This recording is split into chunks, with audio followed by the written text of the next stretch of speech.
And as I was studying it, I opted to share this with my friends and my colleagues. And I found that many of them were really suffering ill effects of stress. They were afraid to say so, because there's this perception you're weak, you can't handle it. The Canadian Mental Health Association says there's 1 person in 5 that suffers mental health problems in their lifetime. 1 in 5. Around the size of this audience, that could be 3 or 4 people suffering from that. It's incredibly costly. The youth, they're not exempt. In the 18 to 24-year-old range, 18% suffer mental health problems.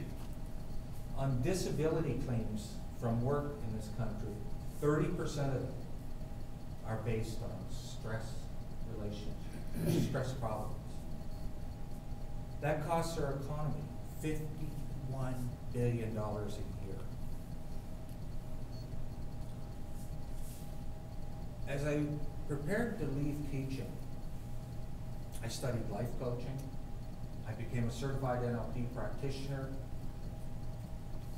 I started speaking professionally recently so I could reach more people with my message and the tools to avoid this. As I was leaving teaching, I also started researching my book, From Burnout to Balance to Brilliance, for educators that will be out this fall. I don't want to see people go to that place. So I've used that training to go forward.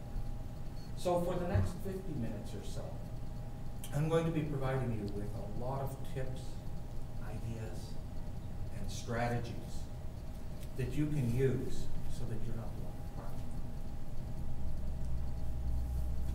We'll skip that next 50 minutes.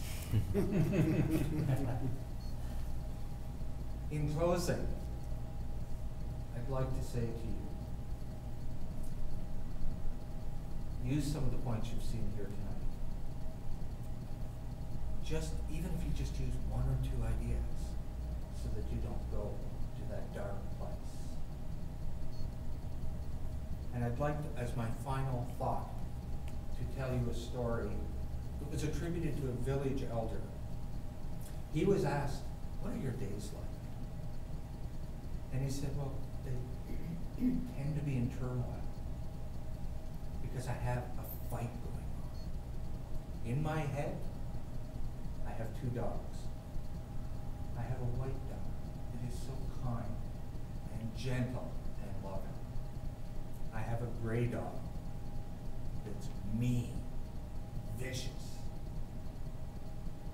And when the elder was asked which one wins, he says, "The one I feed." So I ask you this evening, as you leave, feed your white dog and start that prayer. Mr.